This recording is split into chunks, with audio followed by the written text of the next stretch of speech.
what's up? This is Eman. And so, ayun, bili ako ATC kanina, tapos may lumipad na papel sa pa ako. Ito, ang laman na ito is, chinek ko kasi hinahangin naman siya. Chinek ko siya. Ang laman na ito ay student permit sa driving. So, nakalaman ko sa address na taga Hillsboro yung may-ari. So, try natin isolate kung makapasok tayo ng Hillsboro. Kasi, subdivision, exclusive subdivision din yun dito sa Alabang. So ayun, hindi na ako nakapag kanina at dito na ako sa Philippine. So try natin kung masoli natin sa may-ari kasi syempre, di ba, baka kailangan niya to at nagda-driving pa siya kasi nakita ko naman kanina nag-ano siya at wala naman nawala sa maliit na envelope. So ayun, tatry natin soli ngayon. Tapos pupunta tayo ng Hillsboro, hanapin natin yung bahay niya. And so ayun, kita-kits tayo.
So ayun, at syempre ayun nga, hindi pala dito ang daan ko. Doon pala ang daan ko dapat sa kabila daw na gate.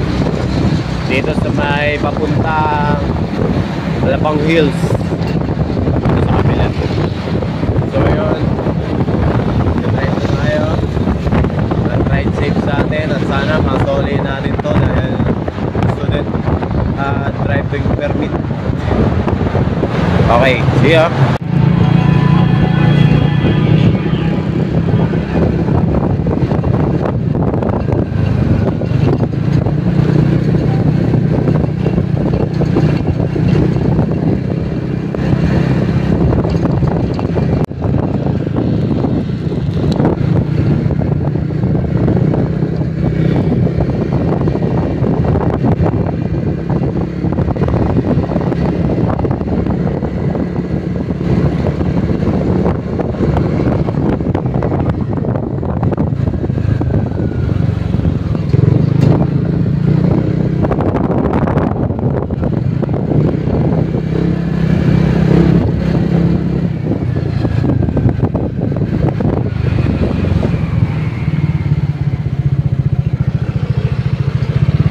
Hillsboro Gate 2. Ayun.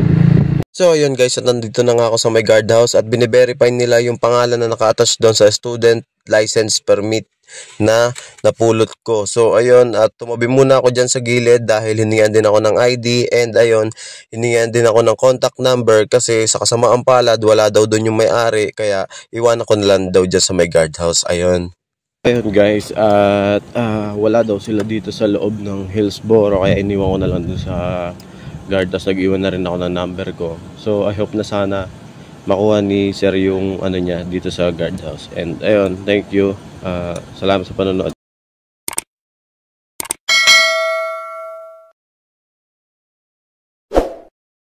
And now